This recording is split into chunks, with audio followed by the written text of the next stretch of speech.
বৈশাখ বাঙালির যাপিত জীবনে যুক্ত করে নতুন মাত্রা। বছর বছর নতুন বারতা নিয়ে দরজায় এসে দাঁড়ায় বৈশাখ। এবারও তার ব্যতিক্রমী নয়। নানা লোকজ আয়োজনে রাজধানী সহ সারা দেশে চলছে বৈশাখ উপলক্ষে বর্ণিল সব আয়োজন। এমন একটি আয়োজন চলছে গুলশানের আলোকি প্রদর্শনালয়ে। বৈশাখ উপলক্ষে লোকজ আয়োজন নিয়ে ইমরানুজ্জামানের প্রতিবেদন। বৈশাখ মনে করিয়ে দেয় একদিন বাঙালি ছিলাম রে।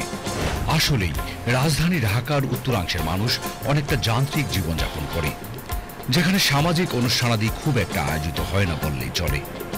রাজধানীর এই অংশের মানুষের জন্য আলোকি গ্যালারিতে আয়োজন করা হয়েছে বৈশাখী লোকজ আয়োজন রিক্সা ফেস্টিভ্যাল 2025।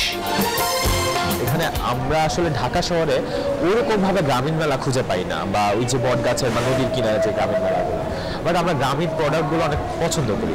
সো আমরা ট্রাই করতেছি যাতে হয়তো ওইভাবে পসিবল না, গ্রামীণ মেলার স্বাদ তো ওইভাবে পাওয়া যাবে না, বাট গ্রামীণ মেলার যে জিনিসগুলো আমরা পাই সেইগুলো আমরা ঢাকায় নিয়ে আসতে চাই। সো আমাদের এখানে ভিলেজ বা মার্কেট প্লেসে যে ভেন্ডরগুলো আছে বা যারা বিক্রি করতেছে তারা মানে বাংলাদেশের বিভিন্ন অঞ্চল থেকে এসেছে, কেউ রাজশাহী, কেউ রংপুর, কেউ সিলেট। রিক্সা ফেস্টিভ্যাল 2025 মেলায় এক ছাদের নিচে রাখা হয়েছে লোকজ শিল্পের বিভিন্ন মাধ্যমের পণ্য।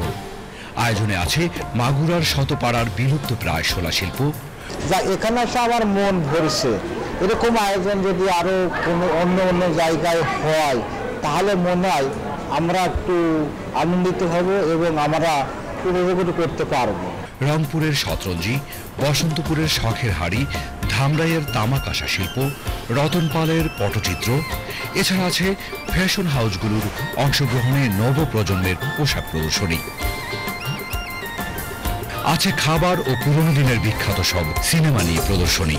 অভিজাত এলাকাতে যারা বিশেষ করে এখানকার শিশু কিশোররা ইংরেজি মাধ্যমে পড়াশোনা করছে, তারা বাংলা সংস্কৃতির সাথে তারা আরও যুক্ত হোক, তারা জানুক আমাদের দেশে কি হয় না হয়, কেমন গান হয়, জারি সারি ভাটিয়ালি দম্ভিরা, এগুলো যাতে স্টেজে পরিবেশন করা হয়, পুতুল নাচ করা হয়, এখানে সাপ খেলা দেখানো হয়, বানর নাচ দেখানো হয় এবং শৌখিন হস্তশিল্প সামগ্রী এগুলো হবে, ব্যাপকভাবে হবে। এছাড়া লম্বা উঠানে লোকগানের আসর রয়েছে।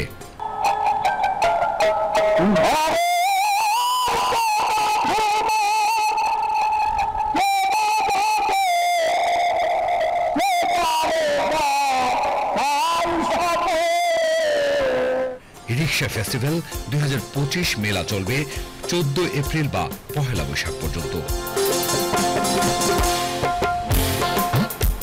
Imranuzzaman, BTV news.